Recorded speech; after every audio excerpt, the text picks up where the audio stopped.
This week, Samantha Downing, author of My Lovely Wife, talks about plotting on the fly. I'm not a chess player. I can't think 200 moves in advance.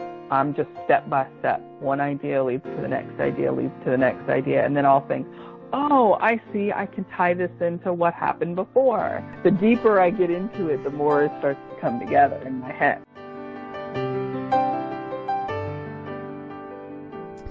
Welcome to Writers' Voices with Monica and Caroline. I'm your host, Monica Hadley, and with me today is my co-host and mother, Caroline Kilborn.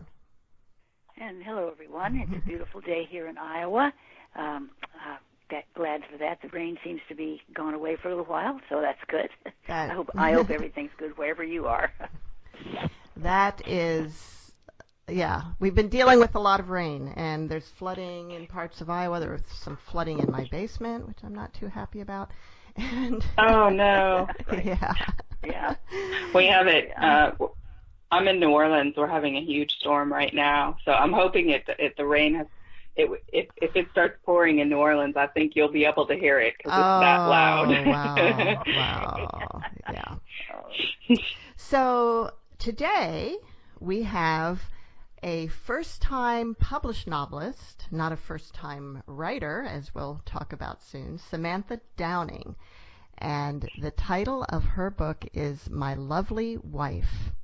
Welcome to Writers' Voices, Samantha. Hello, thank you for having me. So, in your online, on your website, samanthadowning.com, you talk about having written quite a bit before My Lovely Wife got published. You want to tell us a little bit about your background as a writer? Sure. I started writing as a hobby really about 20 years ago. I think the timing probably had something to do with getting my first personal computer at home. I don't know that I did much writing before that. But I started doing it, and I just liked it as a hobby. That's why I continued for so long. I went to a writing conference, and the publishing world just seemed impossible, and it was this crazy labyrinth that you practically needed a degree to understand. So I just said, you know what, I just want to write, so that's what I'm going to do. I'm not going to worry about making a living with it. I'll have another job, and I'll just write. So I did, and that was my thing for 20 years, and now I'm published. And it was a fluke. It was all just a fluke. Well, while you were writing all those 20 years, did you have a writer's group? Did you have somebody reading your work, or was it all just going straight into a drawer? At times I had friends reading it. At times nobody was reading it, and then about 3 years ago, now I did join a writer's group, and that's what changed everything. So, but it would have been, I think my writing would have progressed a lot faster if I had been in an official writing group, or a good writing group anyway. Interesting. So tell us a little bit about this fluke. This was a woman in my writer's group. She's still in my writer's group. Her name is Rebecca Vonier, and she is also a writer, but she loved this book, and I had started another one, and she said, no, I think this is the one that needs to be published. And she said, I know somebody, the infamous I know somebody. And so she knew a guy who went to school with. She knew a guy who knew a guy who.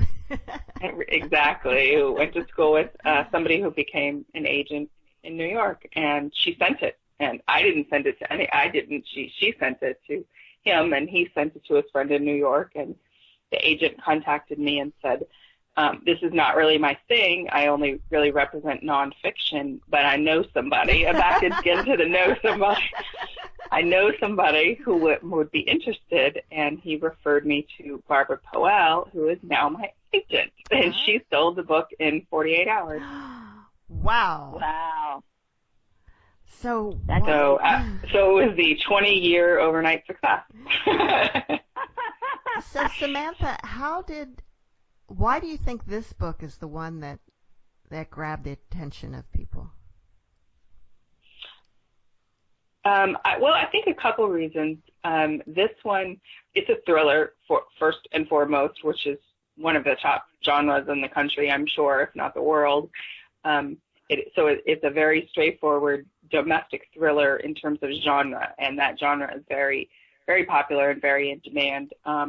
This book in particular, I think people can relate to the couple in a lot of ways. It does poke a little bit of fun at contemporary suburban life, and it has a little social commentary in there. So I think on one side of it, people really recognize what they're reading and recognize some of the conversations that the couple has.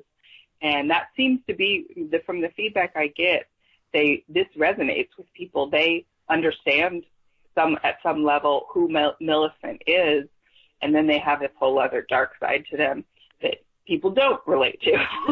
And then that's where the thriller part comes in. Or maybe more people relate to it than we realize. Yes. Well, that would be scary, right? Yeah. Yes, it would. Samantha, this is a really, really dark, twisted story. I don't think I'm giving too much away by saying that. No, it is. It definitely is. It's meant to be dark and disturbing. So, first, was your earlier writing, did you write books in the same thriller vein, or was this a new thing for you? I've gone through a number of genres. I think the original books I wrote were more sort of coming of age in the 20-something years. I think every writer writes those, and sometimes they get published, sometimes it just becomes the book that ends up in the drawer. But you kind of have, or a lot of writers at least, I think have to get their personal stuff out, and it may or may not be the stuff that gets published. And then from there, I started jumping around different genres. I tried literary, I tried horror. I've written a number of books in horror, but I sort of kept coming back to a thriller, but also a dark comedy. And that's really how I think of it. It's not just a thriller, but it's a very dark comedy. It is. It is a very dark comedy, and of course that seems to be, like you say, a popular genre right now. The thriller and the dark, disturbing things coupled with a bit of dark comedy. One of my favorite movies from the past that is in that vein was Fargo. It was so disturbing and so funny at the same time. And I was just telling Mom about some of the two TV shows right now that are basically serial killer / assassins and comedies, which of course are Dexter, which your book has been compared to, and Barry. And why do you think people like to, like these characters or enough to want to watch them week after week or to read a whole book? What is it about that? There's probably a couple of reasons, I think. One is seeing something that you don't experience. Most people do not kill people. Most people will, unless you are a police officer, will never see a dead body. You will never be standing right in front of a dead body for most people, and nor would you ever be trying to solve that crime. So there is a fantasy element to thrillers that have crimes in them and people who are being pursued by the police, or maybe not pursued by the police. I think in the case of Dexter, certainly he was, the core of that show was that he was killing people that were worse than him. So people could, it's kind of the only way he was an anti-hero, but he was also getting rid of people that most people didn't have a lot of sympathy for anyway. They were terrible people, and even so, as long as he didn't kill good people, it was justified in his mind as more of a vigilante type of a thing. So I think in that case, there has to be, if you're going to have an anti-hero that's so dark, they're either pure evil or they have to have something that balances them. And in the case of My Lovely Wife, they are parents, and Millicent is a mother. And I think that's actually what people find most disturbing about her. We've seen female serial killers before. They've been on TV, in the movies, in real life. I don't know that there's ever been one that's also a mother. So that seems to be something that sticks with people. Well, when you said that, I realized that's the Americans, too. You have the couple who were Russian spies doing terrible, terrible things, but they were good parents and they loved their kids, and you saw them in the day-to-day. Exactly. And you had to sympathize with them. Exactly. Yeah. And so it's a like you can relate to them, but then they have this exciting, crazy life. You probably most people at least have a very normal job that isn't nearly as exciting as what these people do, whether it be the Americans and their spying or Millicent and her husband in the book. A page turner. I mean, I couldn't put it down because I wanted to know what was going to happen next, and that's the idea. Yeah, that's the idea. Yeah, that's what the best thing you can do as an author is make people keep turning the pages and want to know what happens next.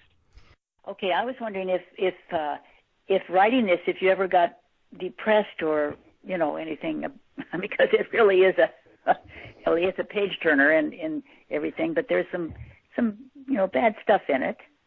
Disturbing. There is. Yeah. Disturbing, yeah.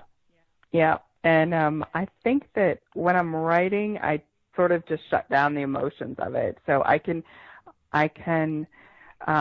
sort of channel the narrator that I'm working with, but I see it from his point of view. And if it's not disturbing to him, it's not disturbing to me. I try not to step out of it and look at it as Samantha. I just look at it through his point of view. So I guess for me, it doesn't get too disturbing.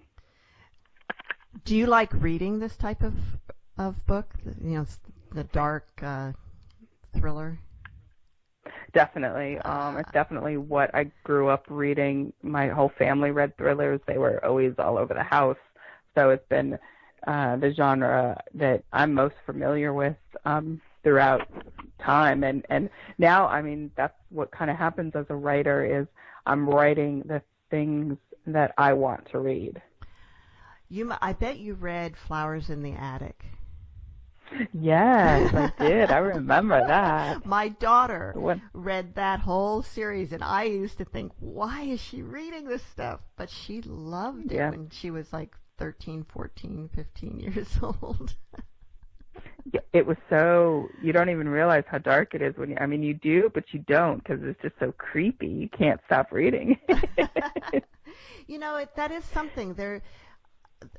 We have a book that we're doing an interview on in a month or so called Ghost Stories, which is classic horror and suspense from Edgar Allan Poe, Charles Dickens, Mark Twain even has one in there. Yeah. And so that readers have been drawn to being scared or being disturbed for as long as writers have been writing, I think. And writers have been drawn to writing these things. Absolutely. I think that psychiatrists or whoever it is that determines these things have said that fear is the most potent human emotion that we have. It's the fear of dying, it's what keeps us alive. So I think that fear is what gets our adrenaline pumping, it gets the blood pumping, it's exciting to be scared. And some people very much don't like it because it's upsetting, but fear is a really potent emotion. Definitely. Well, something interesting, back in the, 40s and 50s, there were lots of horror movies.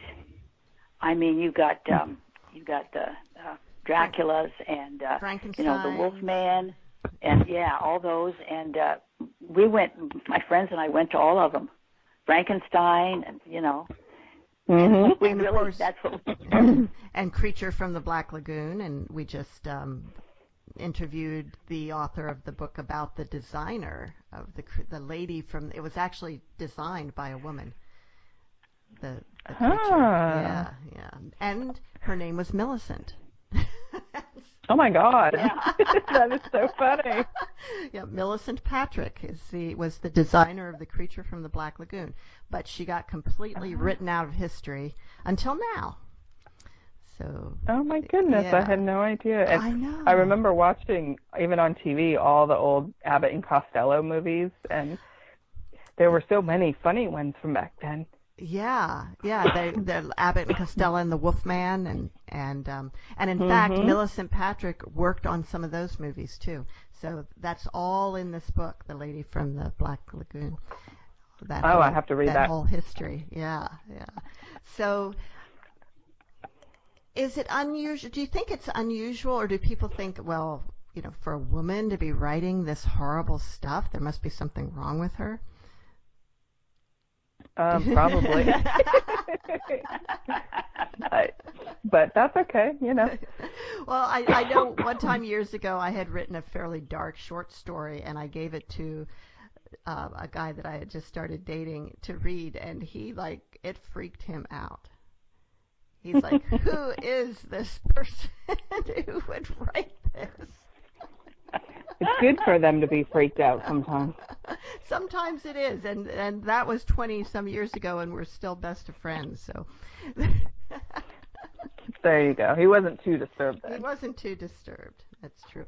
Now, I understand that the idea for My Lovely Wife was inspired by a true event. Yes, there was a crime in the 70s. Colleen Stan was a woman who was kidnapped by a couple, and she was held captive for many years. And I saw a documentary about this, and I just thought, how can a woman do this? I mean, this is crazy. How would she help her husband? Because he was the one who really wanted to do it, and he convinced her to do it. And it was a very sad situation for her. She was a battered wife. She hadn't even finished high school. She really had nowhere to go. She went along with it. But she eventually actually let Colleen Stan go, and she testified against her husband, which is more what we expect of a woman. That's what we're used to more hearing, is a woman that does that as opposed to something like kidnapping the woman in the first place. But it made me think, if a woman did do this, and if a woman was the instigator of it, who would the woman be? So my answer to my own question was Millicent, and I sort of just wanted to look at the crime, look at that kind of a crime, but flip-flopping the genders of the people. Right. Now, there have been other cases more recently, too, where a woman, a wife, was involved in some kidnapping or terrible thing. I'm thinking, wasn't there a wife in the Elizabeth Smart case, too? Yes, I think that man was, he had sort of a little cult going on, and he had a wife, and I think there were I don't know if there were other girls or other women, but yes, there was definitely, and she's now out of jail. She just got out of jail. Oh, wow. So when you were developing the character of Millicent, did you do a lot of study of these women who've been in this, who've done these things? I looked into some of the crimes. Actually, I did not look at them from what women had done. I looked at them from what men had done, and tried to think, and then tried to come up with my own character for it. I didn't want to be too influenced by real events. I wanted to really come up with a character that doesn't really exist, or that we know of doesn't exist. Wow. That's probably best. That's probably the better way to do it, I would say. Right. Yeah. Millicent really became sort of an extreme superwoman type. She does everything that women are expected to do: the career, the wife, the kids. Mm-hmm. She plays all the roles, and she takes all the roles to the extreme. So she's almost a parody of that type of thing. She's with her rules and the way she runs the household and the way they have their family dinners. I mean, it's almost an extreme of what's even possible these days with kids. That is true. And she cooks every night, puts supper on the table. Mm-hmm. And somehow she gets the kids to agree not to have their cell phones at the table, and I don't know that any kid would agree to that for very long these days. Yeah, my kids were grown before cell phones existed, or at least were common. I think I had one when they were young, but kids didn't have them yet. And my grandkids aren't old enough yet. The oldest one's 9, so I'm guessing it's not too long before he's going to want his own phone. They do have their iPads, though, and it's hard to get them away from those. Right, Yeah. Exactly. Yeah. Samantha, why don't you read us a little bit from My Lovely Wife? Okay. The part I chose is it's not the first chapter. The first chapter is available online if anybody wants to read it, but I wanted to pick a chapter that was just between Millicent and her husband and the family, as opposed to the killing, so you can sort of see what the setup is here for them. Great. So this is from chapter 2. She gets up before I do. By the time I walk into the kitchen, Millicent is organizing breakfast, school lunches, the day, our lives. I know I should tell her about Petra. Not about the sex. I wouldn't tell my wife about that. But I should tell her that I made a mistake and that Petra is right for us. I should do it because it's a risk to leave Petra out there. Instead, I say nothing. Millicent looks at me, her disappointment hitting like a physical force. Her eyes are green, many shades of green, and they look like camouflage. They are nothing like Petra's. Millicent and Petra have nothing in common except they've both slept with me, or some version of me. The kids tumble down the stairs, already yelling at each other, fighting over who said what about so-and-so at school yesterday. They are dressed and ready for school, just as I am dressed and ready for work in my tennis whites. I am not, and never have been, an accountant. While my kids are in school and my wife is selling houses, I am outside on the court in the sun teaching people how to play tennis. Most of my clients are middle-aged and out of shape with too much money and time. Occasionally, I am hired by parents who believe their child is a prodigy, a champion, a future role model. So far, they have all been wrong. But before I can leave to teach anyone anything, Millicent makes us all sit together for at least 5 minutes. She calls it breakfast. Jenna rolls her eyes, taps her feet, anxious to get her phone back. No phones are allowed at the table. Rory is calmer than his sister. He makes the most of his 5 minutes by eating as much as possible, then stuffing his pockets with whatever doesn't fit in his mouth. Millicent sits across from me, a cup of coffee perched at her lips. She is dressed for work in a skirt, blouse, heels, and her red hair is pulled back. The morning sun makes it look like copper. We are the same age, but she looks better, always has.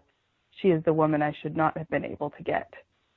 My daughter taps my arm in a pattern, like the beat to a song, and she continues until I pay attention to her. Jenna does not look like her mother. Her eyes, her hair, and the shape of her face come from me, and sometimes this makes me sad, other times not. Dad, can you take me to get new shoes today? She says. She is smiling because she knows I will say yes. Yes, I say. Millicent kicks me under the table. Those shoes are a month old, she says to Jenna. But they're too tight now. Not even my wife can argue with that. Rory asks if he can go play his video game for a few minutes before school. No, Millicent says. He looks at me. I should say no, but now I can't, not after I said yes to his sister. He knows this because Rory is the smart one. He is also the one who looks like Millicent. Go ahead, I say. He races off. Millicent slams down her coffee cup.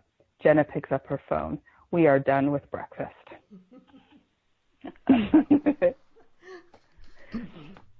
So just a glimpse into a normal little family breakfast there. Yeah. Well, it's interesting how she could manage, a job and the family and everything, and still have this second life. Mm-hmm. You know, that's what's so interesting about it, I think. And probably not possible for most normal human beings. Right. No, probably not. So Samantha, there's the character, the narrator says something about not being an accountant, and that, of course, is referring back to the previous chapter when he is pretending to be someone he's not. And and that is a different name, Tobias, and he's an accountant, and he's deaf. Yeah. Now, and he's trying to pick up women in a bar as a deaf man. Mm-hmm. Why did that's you? Interesting. Yeah, that's interesting. And why did you choose to to have him play that character? What was the thought process? How did you come up with that idea? One, I think that the pretending to be deaf has become a lot easier with cell phones and smartphones because you can text what you want to say and you don't have to write it down and you don't have to try to hand signal it to people who don't know sign language. So you feasibly could go into a bar and talk to a stranger just by using your cell phone. And it also evokes a sympathy, especially in females, that you feel bad. And he kind of goes through this in the first chapter. He knows she's not going to walk away when he picks up on her because she doesn't want him to think it's because he's deaf. Mm-hmm. It may not be because he's deaf, but she doesn't want him to think it's that she would walk away from a man just because he was hearing impaired. So he knows he's kind of using that sympathy angle of it that women would have typically towards someone that they would feel an extra amount of sympathy for, whether they need it or not. It's just something that most women would do. So it increases his odds of success. Mm-hmm. Do you think there are men out there who actually do that? There are definitely serial killers who do it because I don't know about the deaf part, but Ted Bundy was famous for pretending he had a broken arm and asking a woman for help, and that's how he would capture them. So he would go into an empty parking lot and pretend he needed help putting the key in the door of his car. Oh, and can you please help me? And of course a woman would help, and then he would push her into the car. So now, of course, you can't do that because we all have little buttons that unlock our car. So yeah. You don't need that. They put the key in. But it's very common for, from what I understand, serial killers like a Ted Bundy would figure out pretty quick that if you need help, a woman will probably help you. Wow. Well, there's another example of, there's a documentary about Ted Bundy that came out recently, and mm-hmm. Again, people seem to be drawn to watching that. I didn't want to watch it because I don't want to know more about him. And also there was some mm-hmm. controversy because he was painted maybe more sympathetically than people thought he should have been. I haven't watched it yet. I know it just came out. There's a couple things I know about Ted Bundy. One, and I believe it was from someone who knew him, said that a lot of the things about Ted Bundy that are out there are more legend than they are truth, and that he was a raging alcoholic, and a lot of the murders he did very drunk. He blacked out, and it would not be possible for him to do that kind of thing today because of DNA and trace as evidence and all the things that we know about in science now. But he knew that there was a monster inside of him, and he drank because of it. Is that true? I don't know. He's usually portrayed as a very cold, calculating, manipulative, and charming man, and he was that as well. So there was an interview I read with somebody who interviewed Ted Bundy while he was in prison. That's what she did. And she was a psychologist or psychiatrist. I mean, that's why he agreed to the interview. And she thought she was impervious to psychopaths. And she went in and interviewed him. And when she came out, she said, he made me feel pretty. Oh, my. And that's creepy. Yeah. Yeah. When she knew, really creepy. And she completely knew who he was and what he was. Wow. Yep. It's just crazy. That's very interesting when you get right down to it. That that someone could do mm-hmm. that. Now. Yeah, and that you could know what he did, sitting across from him, knowing what he did, and it still happened. Yeah, that's what Crazy. I mean. It's just, yeah. Oh, gives me the creeps. So you see, that's the fascination with serial killers there. Yeah. Now, Millicent and her husband get into the killing business kind of by accident. And they found it thrilling. Do you think that that could actually happen? That somebody doesn't really intend to do this, but then it happens and they like it? Well, would rather think it would happen like that rather than a couple sitting around thinking, hey, let's go kill somebody and see if we like it. I think it almost has to happen as an accident, and then you realize how thrilled you were by it and how exciting it was, and then you think about doing it again. And I think that is the more plausible route, rather than someone actually having a coherent conversation about going out and killing somebody just to see what it's like. That's a little scary. That's true. But it's also, I mean, probably this is why it's more powerful in a book to do this, but the idea that, well, maybe, that could happen to anybody, that they could accidentally kill somebody and then decide that they liked it. Right. Which it makes it even creepier. Exactly. And when you do, I think everybody knows when you do a bad thing, it's easier the second time. It's hard to tell that first lie, but the second and the third and the fourth come a lot easier. So it's sort of getting over that first one. And so, which is why in the book it's accidental. It just happens. Yeah. I mean, accidental, but accidental in one sense, but in another sense, the reasons behind it were. I don't want to give too much away, but right.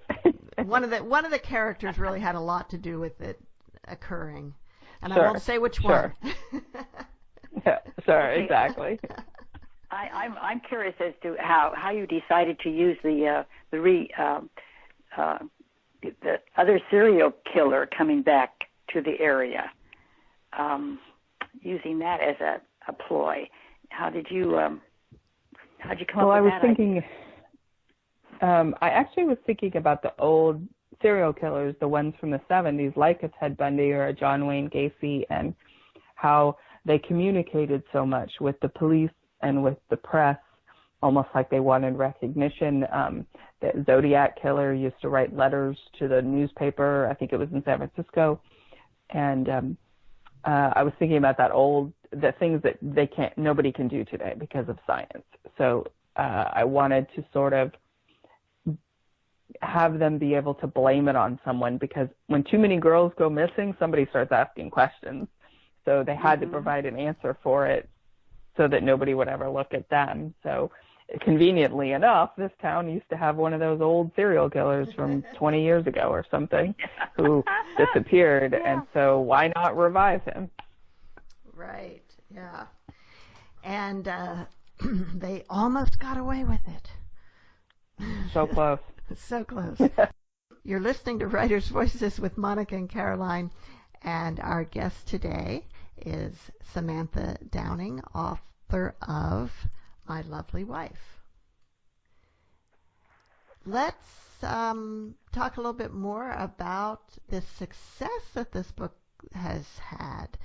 So not only did it, once you got an agent, which happened almost fortuitously, they were able to sell the book in 48 hours. How did that happen? Yes, she gave it to Jen Monroe, who is now my editor at Berkeley. She gave it to Jen on a 48-hour exclusive, meaning no one else would see it until Jen decided if she wanted to buy it. And then she bought it, and she did after she read it, overnight basically, and I guess had other people in the office read it. I'm not sure the whole process, but in any case, it was a 2-book deal. So I have another one coming out now. Not now, but I'm in editing for the second one, and next year another one will come out, and it's been great. Jen is a fabulous editor, and we all make a great team. And it's fabulous that it's all women. My publicist is a woman. My marketing team is a woman. Are women. So it's a bunch of really smart, really capable, kick-butt women working on this book. Good. With a woman protagonist, in a sense, in the book. I don't know if you call her a protagonist or not. Antagonist? Right. Well, It might change from page to page. I don't know. Right. And the book has been sold into other countries as well, I understand. Yes, I think we're into, it's sold into 25 countries now.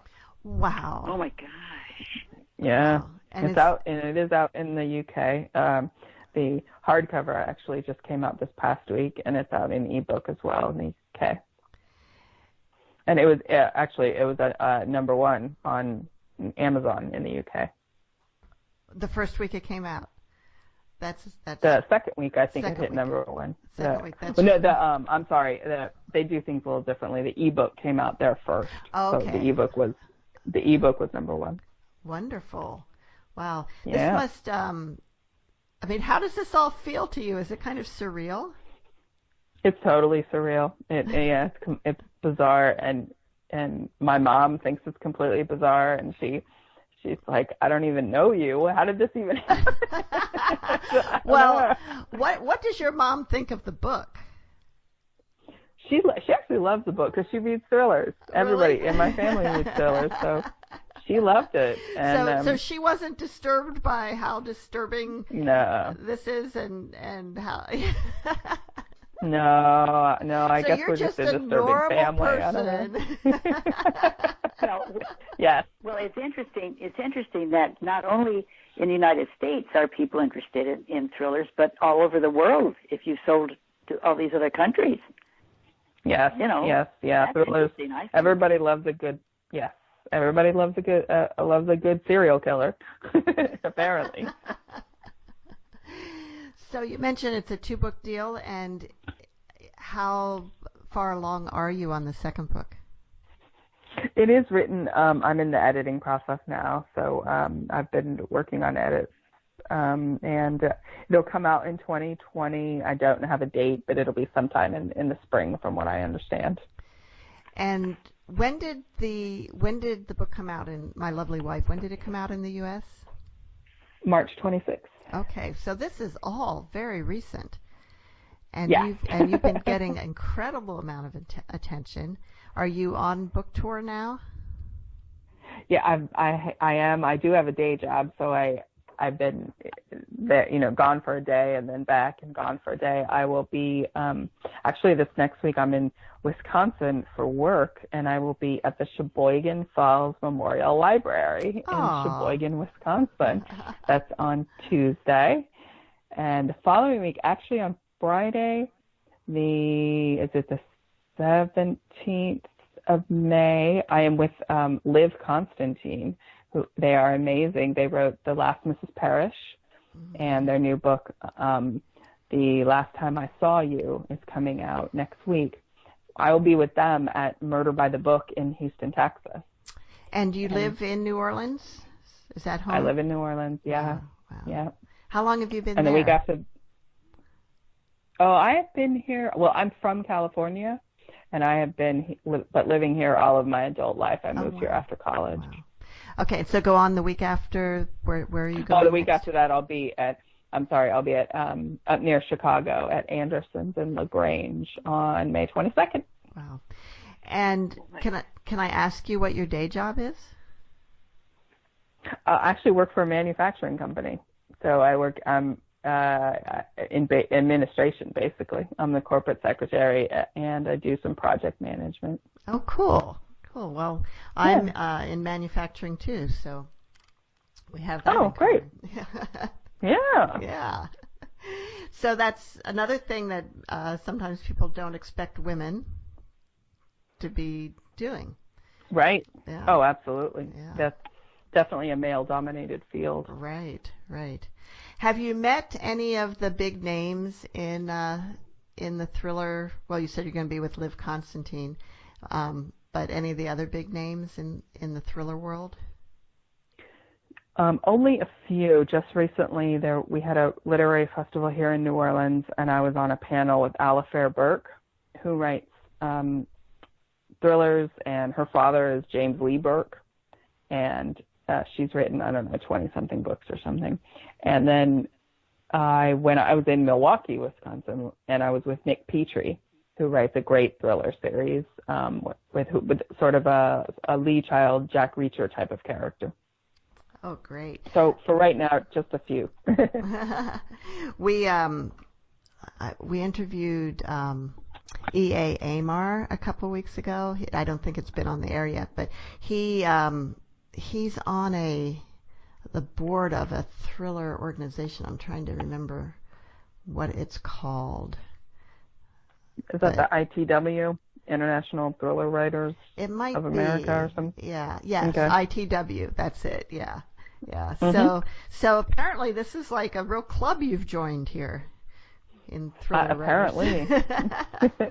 I will. The ITW has an annual the Thriller Fest.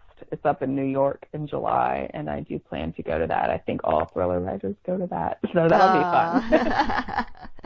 Yeah, he also runs this thing in D.C. called Noir at the Bar. It's like a reading. They write short story noir crime fiction that they have readings at a bar, which sounded kind of fun. Yeah, I'm surprised they don't have that in New Orleans. We have a lot of bars. Yeah, and you probably have a lot of thriller writers down there, suspense writers. New Orleans seems like it would be a good, what would you say, a good locale to set something in. Have you set any of your books in New Orleans? I haven't yet. New Orleans is actually a little complicated that way because when people who haven't been here think of New Orleans, you think of the standard French Quarter, Mardi Gras, that gumbo, the very voodoo, the very most famous parts of New Orleans. But locals don't really do any of that. So the local side of New Orleans is very different than the visitor side of New Orleans. So it's kind of like if you're writing a book that people outside of New Orleans are going to read, you want to include what they know about, but then the locals will hate you because then you're just being very, very, you're not really portraying the real New Orleans. So it's a very complicated city to try to write in, and I'm not even a native. I'm a local, but I'm not a native, so I kind of I stay away from it. Oh, that makes sense. So is the book that you're editing now? Can you tell us anything about it? Just that it's another thriller, and I hope it's just as disturbing as the last one.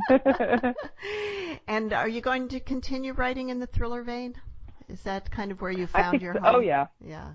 Yeah, I enjoy it. And it works, obviously, and you're good at it, obviously. Oh, thank you. Yeah. Thank you. I'm glad so many people like the book. Are there any of the books that you wrote before My Lovely Wife that you would kind of pull out of the drawer, polish off, and see about publishing now that you've cracked the publishing world? No. The way I look at it is my first published book, I start from there and keep moving forward. I believe what I strive to do is write better each time. So I don't want to go back and I don't want to use the stuff that was like the training grounds for me. I want the next book to be better than the last and the one after that to be better than the last. And I want to keep moving forward in my writing and how I tell a story.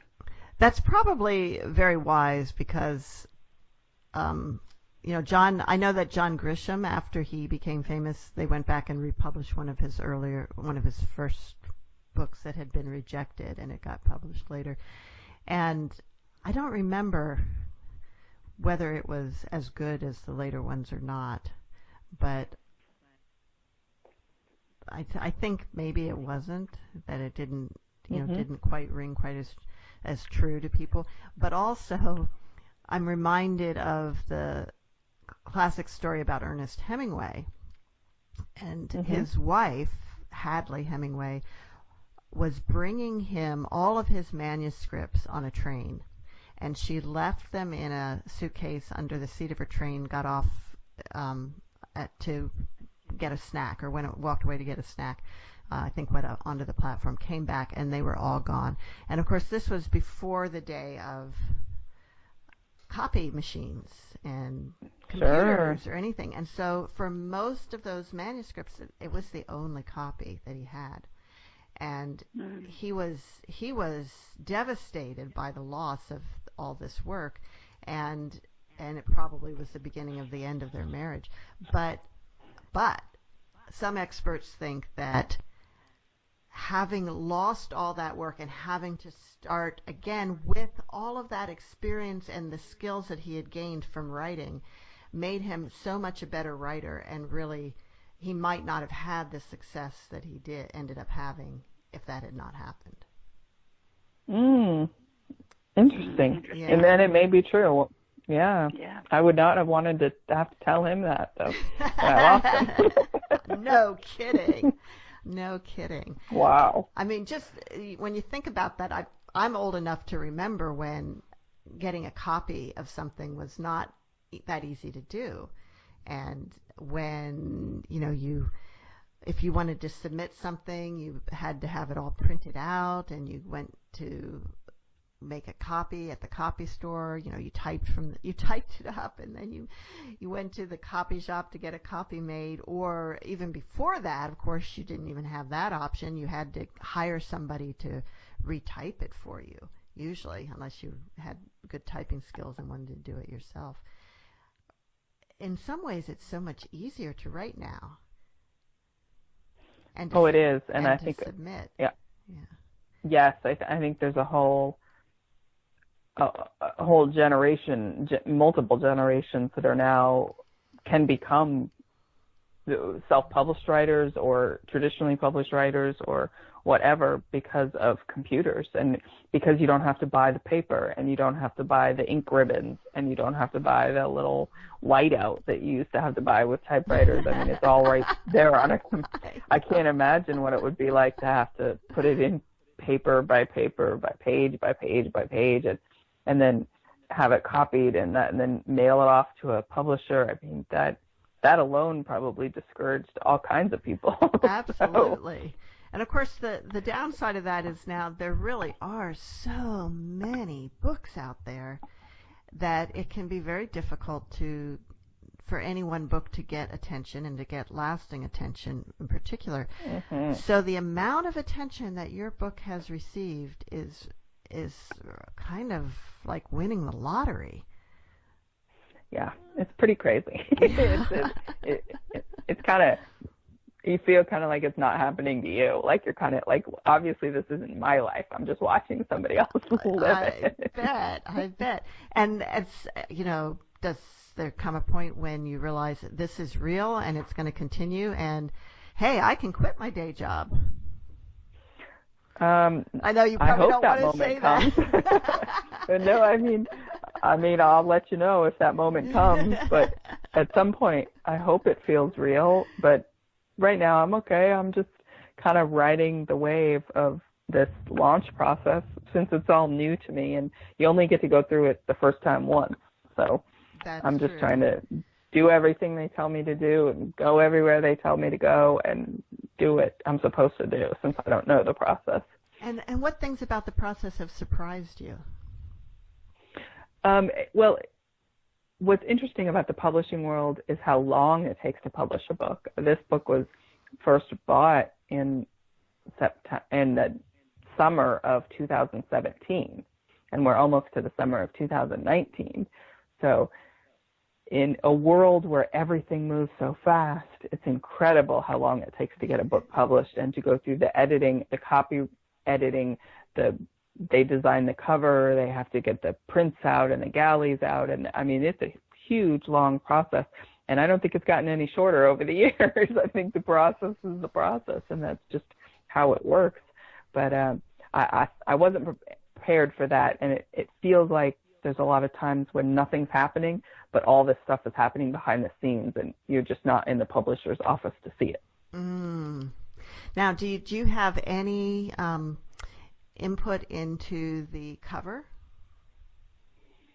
They sent me a couple of covers to say which one I liked best, and the other cover was very different and did not have a knife on the cover, but this one was so so unique and not like anything I had seen about it. In fact, my editor and my agent and me all picked this cover. It was unanimous that this had to be the cover. So that's good. It wasn't and sales and whoever else gets a say in what happens in the publishing world. I think everybody just loved it because of how creepy it is and how different it is. It's just one of those ones that catches your eye when you see it in a bookstore.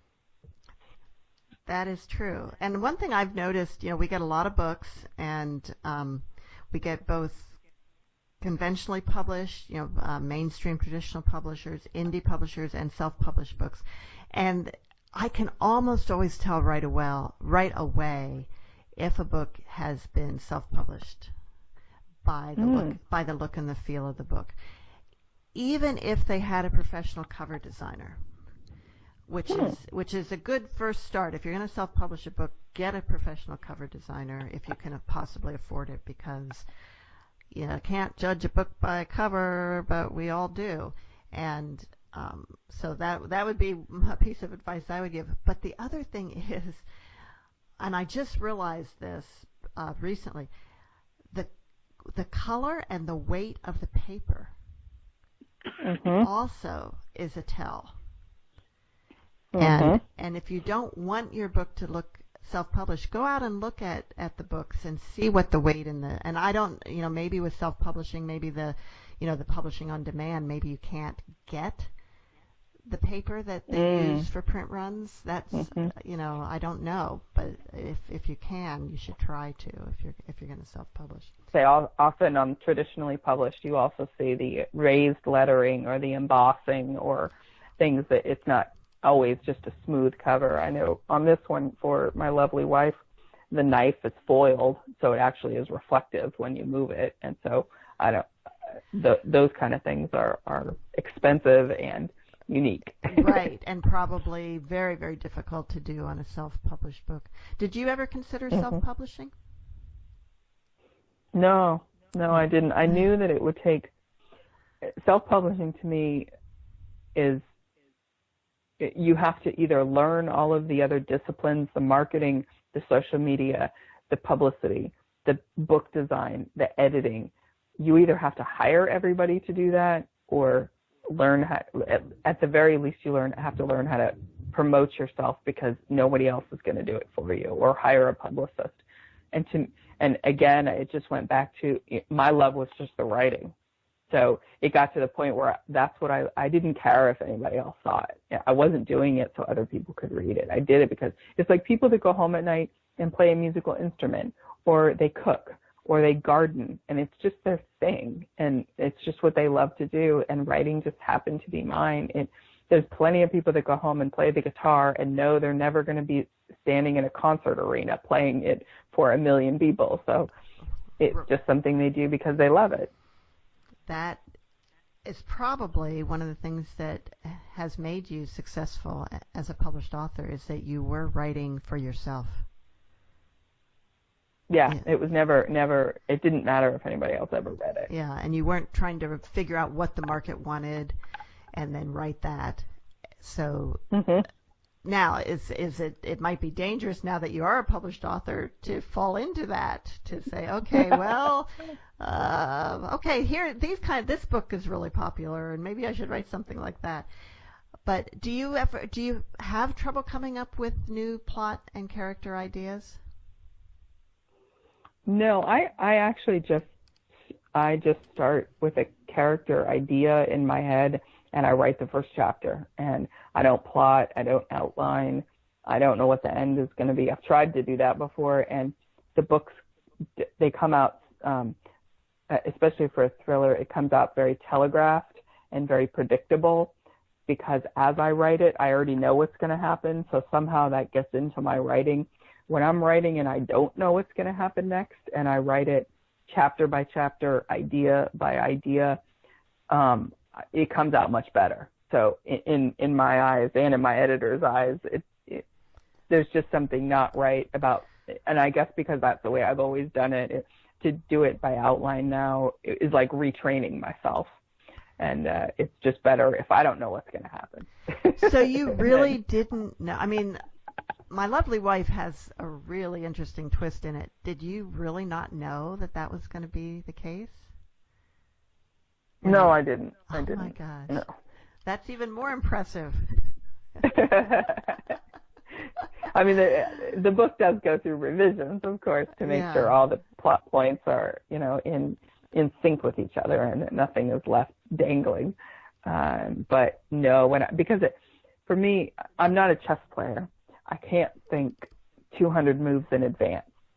I'm just step by step. One idea leads to the next idea, leads to the next idea, and then I'll think, oh, I see, I can tie this into what happened before.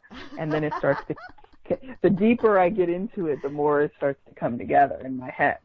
Oh, wow. That's really fascinating. And I wish we had more time to get into that, but it looks like we're about out of time now. Oh, wow. Okay. So, yeah. Mom, do you have any final words for us today? I do, actually. This. Well, I don't want to be a spoiler either, but for the ending, there's an African proverb that says, "However long the night, the dawn will break." And that's very suitable. Thank you so much for being with us here today, Samantha. Thank you. This was great. It certainly was. And see you all next week on Writers' Voices.